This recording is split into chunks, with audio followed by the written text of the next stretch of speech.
Yes, I think, well, first of all, let me say in a general point, which is that the border has never really operated in the way you would expect a border to work since it opened. I mean, this is not anything new. It's the latest in a series of changes in the way in which things work.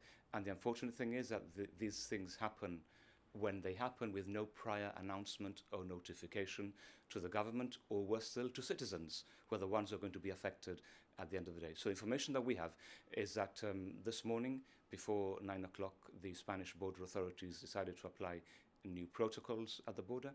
It meant that they were scanning the passports and identity cards of red ID card holders, and also the passports of UK citizens who are not red ID card holders. The stamping procedure remained the same. So if you had a red ID card, you weren't stamped, and those who don't have one were stamped. That has remained the same. But the scanning has added, obviously, to the queuing time and to the delays. And then after 9 o'clock, what our reports suggest is that they've also started scanning the passports of EU citizens, so Spaniards who make up the majority of people crossing the border, and other nationals of the European Union also found that their passports were being scanned on the way into Gibraltar in a vehicle. And then on foot, what's been happening is that they've actually introduced a new queuing protocol, so there's now a lane for people who are EU citizens and a different one for those who are UK nationals or indeed who are Gibraltarian. So it's really a scanning change and it's a queue protocol change. Those are the two new elements which have been introduced today according to the reports that we have.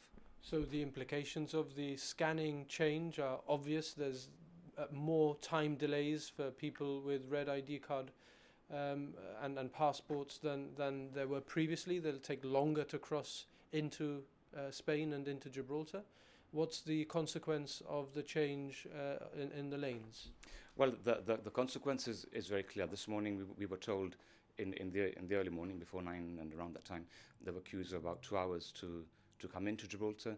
The pedestrian queue to come in was around 1 hour, and you must have seen the footage, as I have seen the footage of people queuing all the way through the border area, then out into La Linea and across the fence which encloses the car park. So really it's totally unacceptable in this day and age that in the heat of August people should be asked to sadly have to queue in this way. And it's something we've taken up already with the Spanish authorities, and which the United Kingdom government itself is also going to take up as from next week. And to be clear, those are queues that are forming on the Spanish side for people to come in. That's where people have had to be waiting in the sun. That's right. I mean, it may well be, we are recording this interview in the evening, it may well be there are also queues to exit Gibraltar. I've seen already the vehicular queue is about an hour and a half. I mean, that is not unusual on a Friday, still less on a Friday, which is a bank holiday. But essentially, the scanning protocol and the division of the people queuing into two lanes will cause more difficulty and will cause greater delays for people crossing the border. From the government's point of view, we've made it very clear that our view and our policy on this is reciprocity, so that if new scanning protocols are introduced by Spain in respect of ID cards and passports, and new queuing protocols are introduced by Spain, then Gibraltar will be looking at doing the same incrementally as from next week. But wouldn't that be counterproductive for Gibraltar, given how many cross-frontier workers staff our hospitals and care homes? We have to do this in a way which makes it as sensitive and as sensible as possible.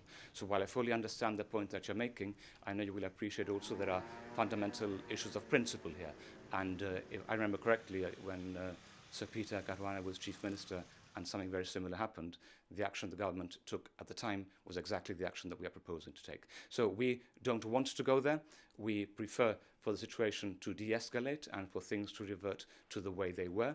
Sometimes there are explanations for these things which are reasonable and logical, but we don't know because nobody tells you what they are. So is it that there's too much traffic in tourist traffic in August? Is it they have temporary staff at the border during the summer months, that these are reasons or excuses that we've heard before in the past? The answer really is we don't know. I mean, we've even heard speculation that it could be that they're testing out the new entry-exit system of the European Union, which requires the scanning of every passport. But if that is the case, it should tell us, because we simply do not know. So really, what the government is now looking at, first of all, is monitoring the situation and seeing in the detailed reports we're receiving from the Borders and Coast Guard Agency and for the police, how things progress, to take the matter forward with our contacts in Spain. Spain has a caretaker government only, as you know. So our people who want to be nasty to Gibraltar taking advantage of the fact that there's a caretaker government in Spain. Again, it's all speculation because we don't know the reason, because we haven't been told what the reason is. But from our perspective, our policy is to start to look at this idea and this concept of reciprocity. We've said that very clearly over the past months and years in relation to an NNO. We prefer for none of this to happen. We prefer for things to go back to normal. But look, if it's going to happen, we need to make sure that we also stand up for our rights and exert on other people the same kind of measures that they're exerting on ours. So when do you expect this reciprocity to start, if you don't have any more clarity on the reasons why these changes have occurred, and if you don't see any change at the front end? Well, we've said in a statement today that we expect to start looking at this as from next week. So incrementally, as from next week, we will look at first of all at the two changes I said earlier. One is the change in the queuing protocol, and the other one is a change in the scanning protocol. So if queues change, in the way in which queues change at the border continue in that way, we will also apply the same measure in Gibraltar. And the scanning, in terms of the scanning of ID cards, for example, if that continues, then we will be obliged to do the same thing ourselves. We don't want to, and we hope we don't have to. And really what I'm making is a call for a sensible return to the procedures and the practices that existed before. Anything else you'd like to say? Well, I mean, other than we need to remember that we are not in the European Union now, that not being in the European Union means that we are subject to the Schengen border code, and Spain has, in a sense, relented from applying the full impact of the Schengen border code, even now with these measures, because obviously there's not an ongoing stamping of every passport. That's not happening. But nonetheless, new measures have been introduced. They weren't there before. No explanation has been given as to why they have been introduced. It may well be these explanations come through over the weekend, or they come through early next week, and then we can all go back to normal, which is really what everybody wants to do. Okay, so no suggestion then that there's any illegality in the checks. They're just new, they're different, and they are without explanation. Well, they are new, they are unannounced, they are covered by the Schengen border code, which actually requires Spain to do even more than they are doing. But given the scenario which had existed before these new measures came in, and given the goodwill that existed on both sides of the border to allow the fluid transit of persons, it has come as a bit of a surprise that this should suddenly have emerged overnight. Very finally, Deputy Chief Minister, the scenario before these changes was not just that Spain was not implementing the full Schengen code, it was approaching the Gibraltar frontier with a certain flexibility and allowing certainly for more fluidity than they necessarily needed to.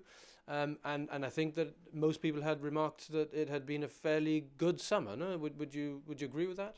I mean, there had been the odd incidents here and there of lengthy delays, but overall, I think the measures that Spain decided to apply unilaterally in relation to the border at Gibraltar, which was basically to suspend the full application of the Schengen border code and not to stamp red ID card holders, worked, and in a sense that allowed a measure of fluidity on both sides, so people could come into Gibraltar and they could exit Gibraltar with the fluidity that we had been accustomed to in the past. But look, we are no longer in the European Union, and these things may change if there is no treaty. But at the moment, nobody has alerted us that that is the case.